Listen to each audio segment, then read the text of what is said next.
Hello everyone and welcome here to this special show. We have with us senior economist Rajiv Kumar ji. He will run us through the budget that is just around the corner. What should we expect? What should the government be doing so that the economy is back on track? First, would like to know from you, the talk of the town has been demonetization.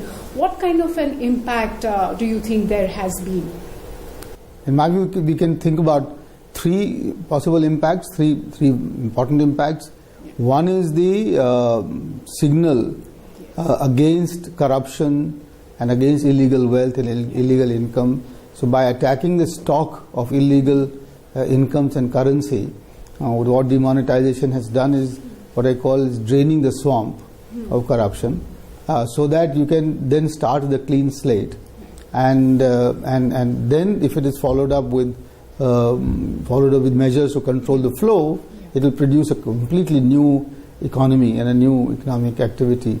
So that's the first one. The second is the negative impact on the demand side and on economic activity in general, which will take a hit, especially for the months of November and December, because demand in some sectors like real estate and consumer durables and autos will fall, will decline quite rapidly, and then it can have a knock-on effect on other industries. Also in all the informal sector, which are not necessarily doing parallel or black economy, but were just dependent on cash.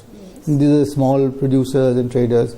They have taken a hit, and therefore they have suffered. And the real sector, of course, has suffered. So that's the negative impact, and I think that can be estimated to be about 1% of the GDP, or 1.5 lakh crore. Now, huge amount.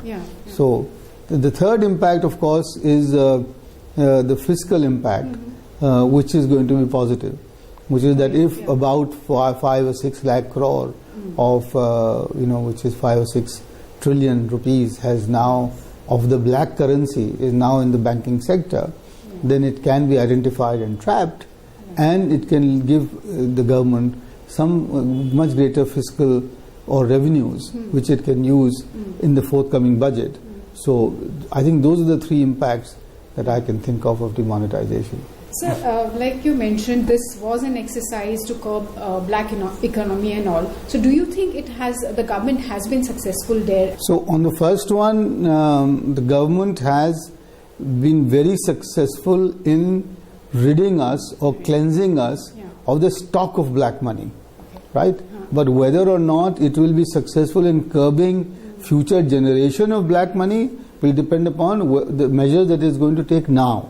Measures which are going to curb corruption in the government and in the bureaucracy, in the police, etc., and curb all the tax evasion, so that they have to make the tax system much more tax friendly. They have to spread the tax net. They have to take measures to make people more compliant. And the third form of corruption is political corruption, which goes for political funding and all of that. So whether they will now move towards greater transparency and greater accountability of the political and electoral funding system. So only a part of the battle is won. I think of demonetization as the first big step in this battle, but many important steps have to be taken to win the war on corruption and black economy, and I hope the government will do it. So you mentioned demand definitely has taken a hit. What would you like to elaborate on that, and what could be the possible solutions that the government must be looking at? Yeah, so not further elaboration, not much is required. Simply that people have started, have stopped spending. Consumption demand has stopped spending, and you see there are two parts of demand always, three actually. So one is the consumption demand, the other is the investment demand, which is generated by investors, and the third is external demand, which comes from exports. Now, external demand, exports have been declining for 18 or 20 months. Investment demand has been weak since 2012. In the sense that even in the last 2 years of UPA, investors had stopped investing. So those two are already very weak. Third is the consumption demand also is now gone down. So now the government therefore has the challenge in the next budget to somehow take care of all these three. It's a huge task, but some beginning has to be made. And I think therefore the first big lesson that this budget cannot be business as usual. It has to be a special budget because it has these three very important things to handle. So how will they handle it? For consumption demand, to give the boost to that, they should reduce somewhat the personal income tax. Right? So for example, one of the suggestions that were given is that this 30% rate starts too early at 10 lakhs per annum. So if you make it, let's say, start at 50 lakhs, then this big middle class, which is earning between 10 to 50 lakhs, will not pay 30 but only 20%, so will have greater disposable income on their hand. So that could be one, for example. Second measure would be to reduce excise duties. Already GST is coming. There the excise duties will come down. So why not start now?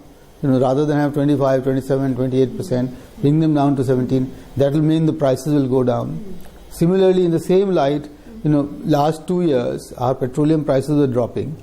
So the government kept increasing the excise duties to get more and more revenues out of it. Now they are rising. So now it's time to reduce those excise duties. So if you can do that.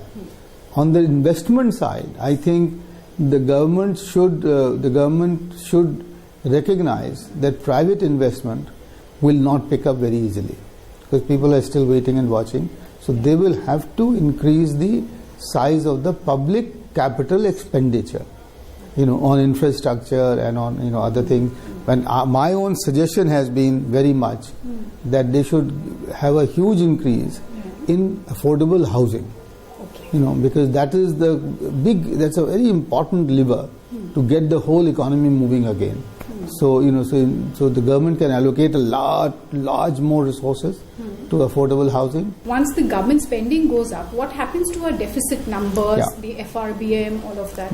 Two things there. One, I hope that the demonetisation and the better tax administration will give the government greater fiscal space. It seems it is doing so, right? That, he just announced that indirect taxes have risen by 24% and direct taxes by 12%. And I think the tax base will increase substantially because of demonetisation. People are now more aware that old system of working without bills and invoices will not do. So I think there's greater awareness that let's do that. So if they get more fiscal space, more revenues, very good. Now, if they don't, then I think this is the right time for the government to say bye-bye to FRBM for 1 or 2 years. But I don't think because if they hold themselves to it, then there will be a problem.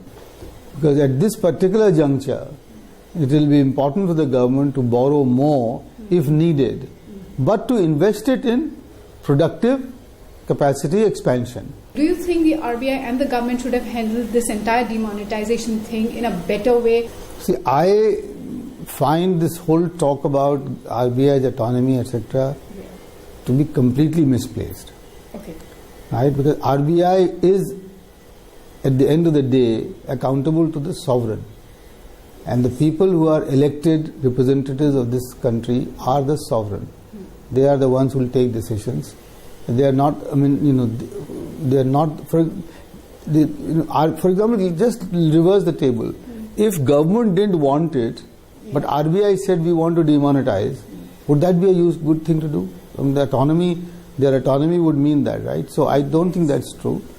Two, the government versus RBI, again, I think it's completely misplaced. RBI has to be a part of the team. RBI is not sitting some isolated corner somewhere and like a big Brahman or a Pandit pronouncing some edicts. No, they don't report to the parliament. They are not represented by the people. So, in my view, the autonomy of the RBI has to be limited to its technical autonomy. That it should use all its technical capabilities to give to the government a very true picture of what the economic situation in the country is.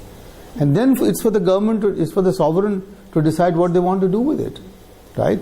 And the RBI at least now has inbuilt autonomy in law that if, for example, government takes a wrong decision, which pushes up inflation, the RBI has now the legal basis to say, okay, I'll do what it requires me to bring down the inflation. Yeah. So to that extent, it has got that autonomy inbuilt now into the law, which wasn't there.